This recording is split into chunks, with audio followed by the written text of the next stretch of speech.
पटना में कुम्हरार के बापू परीक्षा केंद्र में ली गई 70वीं बीपीएससी पीटी की परीक्षा को रद्द किए जाने के बाद आज 22 केंद्रों पर दोबारा परीक्षा ली गई।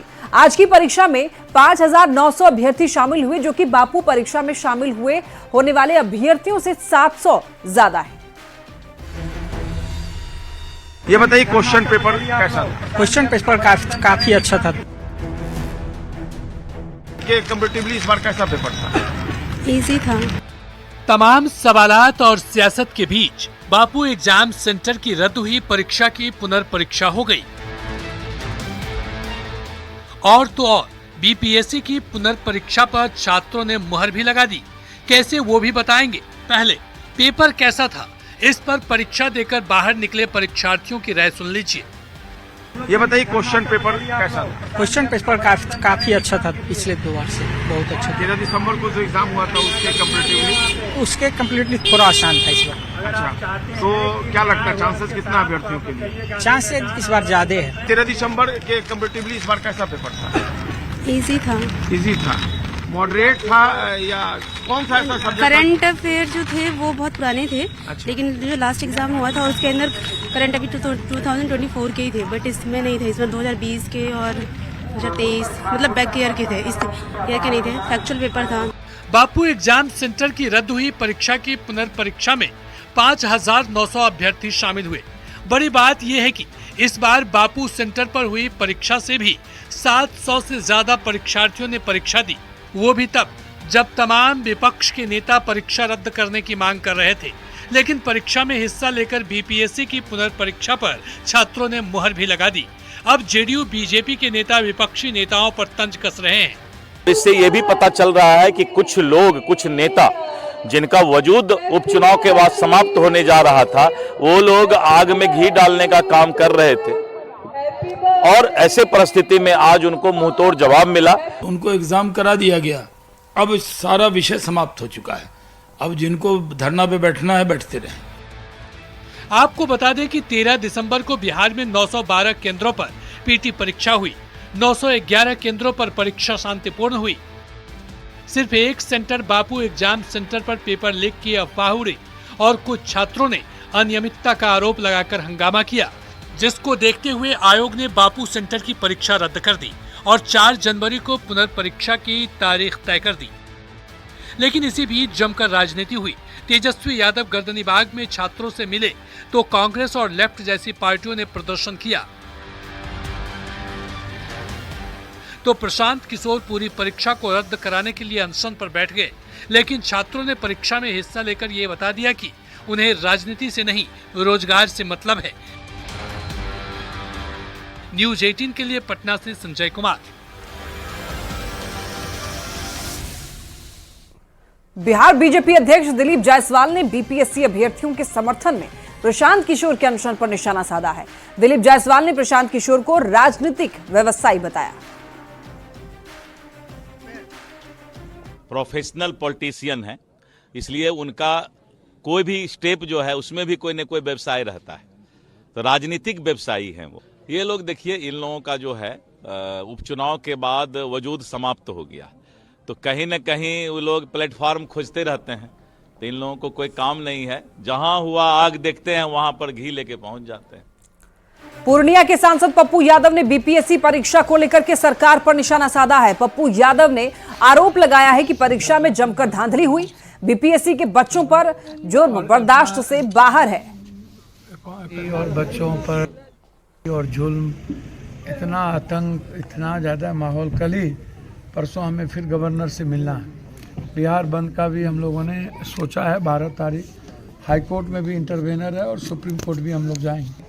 अब लगता है कि पेपर लीकआउट जब तक नहीं रुकेगा तब तक हम चैन से नहीं बैठे। प्रशांत किशोर बीपीएससी 70वीं की पीटी परीक्षा को रद्द कराने की मांग को लेकर आमरण अनशन पर बैठे हुए हैं। दूसरी ओर प्रशांत किशोर के वैनिटी वैन को लेकर सवाल खड़े हो रहे हैं। बीजेपी और आरजेडी के नेताओं ने वैनिटी वैन को लेकर प्रशांत किशोर पर एक सुर में तंज कसा है। वैन रईस आदमी है, बिना वैनिटी वैन के सोएंगे कैसे? बिना वैनिटी वैन के फ्रेश कैसे होंगे? वॉशरूम कैसे जाएंगे? भाई रईस आदमी की पहचान है, वैनिटी वैन के बिना नहीं चलते। गांधी मैदान के बाहर खड़ी ये वैनिटी वैन आजकल बिहार में खूब चर्चा का विषय बनी हुई है। अब क्यों चर्चा में है ये वैनिटी वैन, उसे समझने के लिए एक दूसरी तस्वीर देखिए। ये तस्वीर है जनसुराज के संयोजक प्रशांत किशोर की। प्रशांत किशोर आजकल बीपीएससी के मुद्दे पर पटना के गांधी मैदान में आमरण अनशन पर हैं। आरोप है कि ये वैनिटी वैन प्रशांत किशोर के लिए ही मंगाई गई है। अब प्रशांत किशोर की इसी वैनिटी वैन पर बिहार की सियासत गर्म है। 25 लाख पर डे के किराए दे करके आप जो है टॉयलेट जाते हैं, फ्रेश होते हैं, पैसा बोलता है और चले हैं बीपीएससी के छात्रों के। बीजेपी तो बीजेपी, आरजेडी के नेता भी प्रशांत किशोर पर आरोप लगा रहे हैं कि 25 लाख रुपए के खर्चा वाले वैन में बैठकर प्रशांत किशोर आंदोलन को दिग्भ्रमित करने में लगे हैं। कि छात्र आंदोलन के नाम पर एक व्यक्ति किस तरह से लग्जरी सुविधा प्राप्त करके छात्रों के आंदोलन को दिग्भ्रमित कर रहे हैं। बीजेपी और आरजेडी के नेताओं का कहना है कि प्रशांत किशोर का उद्देश्य छात्रों का भला करना नहीं, बल्कि अपनी राजनीति चमकाना है, जिस पर जनसुराज की ओर से पलटवार भी किया गया है। भाजपा, राजद हो अथवा जदयू हो, ये सभी एक ही सिक्के के पहलू हैं। बीपीएससी के मुद्दे को विपक्ष की कमोबेश सभी पार्टियों ने भुनाने की कोशिश की। तेजस्वी यादव गर्दनीबाग में छात्रों से मिलने गए तो कांग्रेस और माले के नेताओं ने प्रदर्शन किया। पप्पू यादव चक्का जाम करने उतरे तो प्रशांत किशोर अनशन पर बैठ गए। सत्ता पक्ष के नेताओं का आरोप है कि बिहार में इसी साल विधानसभा का चुनाव है। ऐसे में 4 सीटों पर हुए उपचुनाव में फेल होने के बाद प्रशांत किशोर राजनीति चमकाने के लिए ये सब कुछ कर रहे हैं। न्यूज़ 18 के लिए पटना से संजय कुमार के साथ ब्यूरो रिपोर्ट। प्रगति यात्रा के दूसरे चरण में सीएम नीतीश ने गोपालगंज में सौगातों की बारिश कर दी। सीएम ने यहां पर 72 योजनाओं का शिलान्यास और उद्घाटन किया। नीतीश कुमार ने जिले के लिए सरकार का खजाना खोल दिया।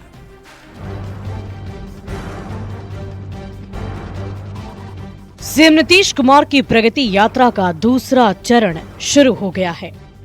दूसरे चरण में सीएम का पहला पड़ाव गोपालगंज रहा। गोपालगंज को सीएम ने करोड़ों की योजनाओं की सौगात दी और सीएम ने 60 योजनाओं का उद्घाटन किया, जबकि 12 योजनाओं का शिलान्यास किया। सीएम ने इस दौरान विकास योजनाओं की समीक्षा की और जीविका दीदियों से भी मुलाकात की।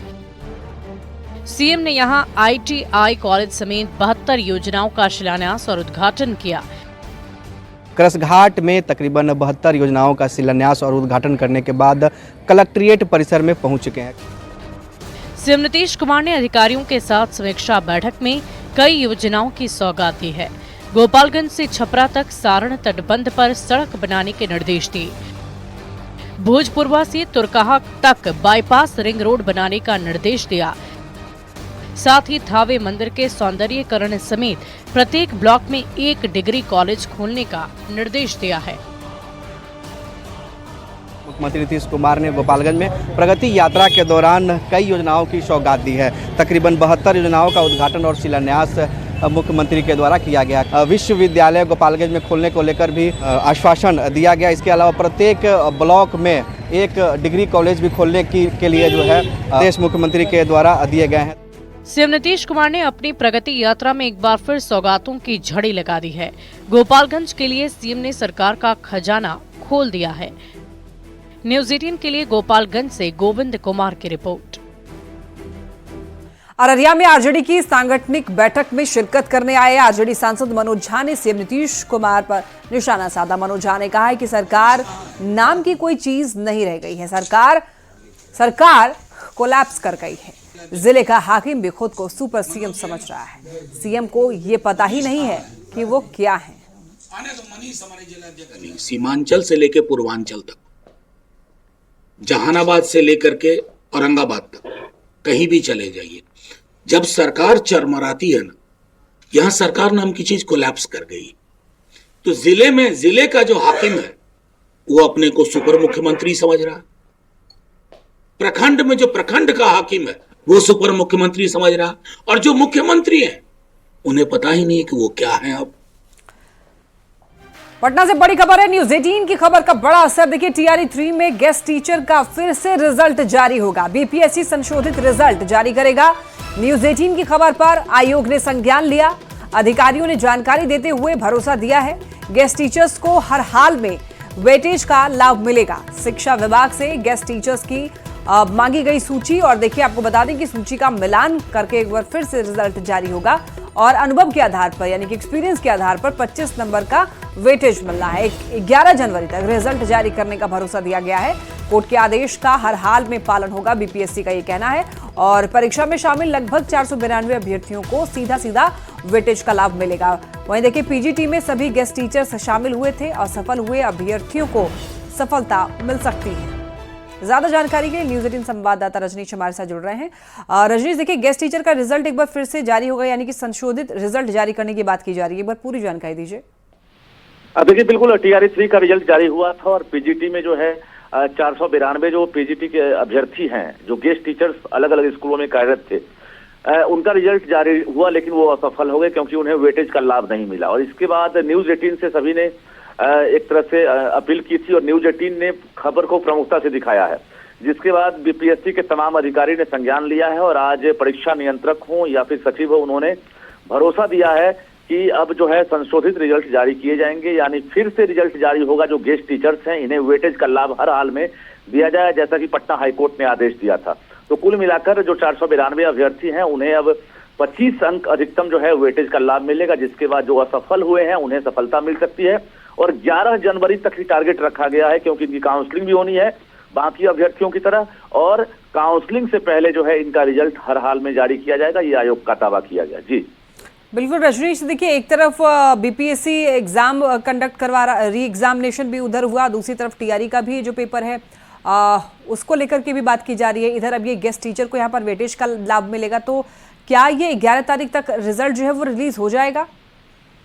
बिल्कुल, देखिए चूंकि काउंसलिंग को लेकर जो निर्धारित तारीख है वो तारीख पहले से तय है 9 जनवरी से, और 9 जनवरी से ही काउंसलिंग होने के लिए शिक्षा विभाग ने एक तरह से गाइडलाइन भी जारी कर दिया है, सभी जिलों को आदेश दिया है।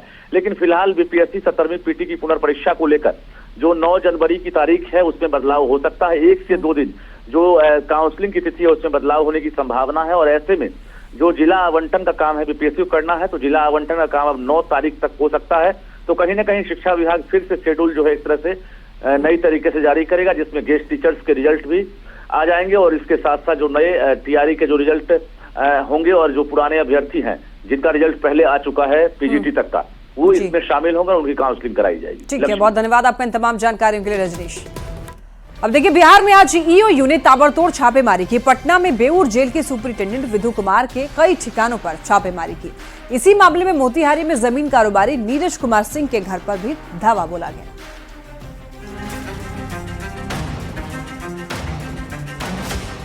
आय से अधिक संपत्ति मामले में ईओयू की टीम ने बड़ी कार्रवाई की है। ईओयू की टीम ने पटना स्थित बेऊर जेल के सुपरिटेंडेंट विधु कुमार के आवास समेत कई ठिकानों पर धावा बोल दिया।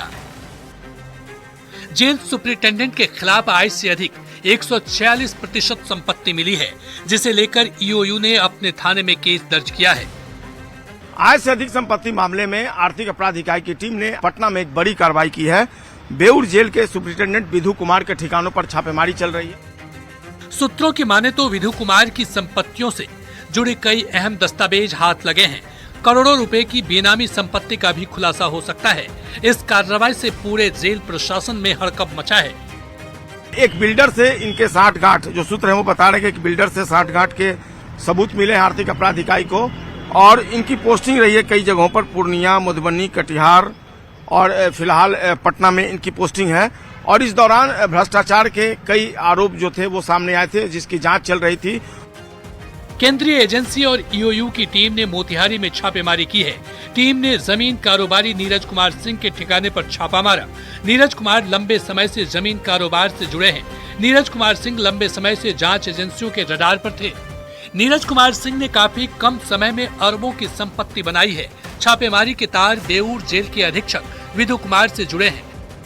वहीं रक्सौल के एक बड़े व्यवसायी अजय मस्कारा के घर भी केंद्रीय एजेंसी ने छापेमारी की। पूर्वी चंपारण में केंद्रीय एजेंसी की छापेमारी हो रही है। देखिए जो तस्वीर आपको दिखा रहे हैं, मोतिहारी में भी जो है वो केंद्रीय एजेंसी की टीम पहुंची है, रक्सौल में भी केंद्रीय एजेंसी की टीम पहुंची है। जो तस्वीर आपको दिखा रहे हैं वो की टीम है और पूरी जो है वो जांच जो है वो की जा रही है नीरज कुमार के आवास पे।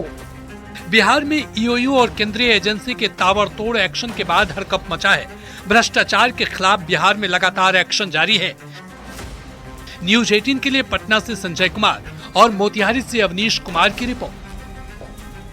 सुमित्रा रानी साहा बिहार की ऐसी पहली महिला जिनको सीएए के तहत भारतीय नागरिकता दी गई है।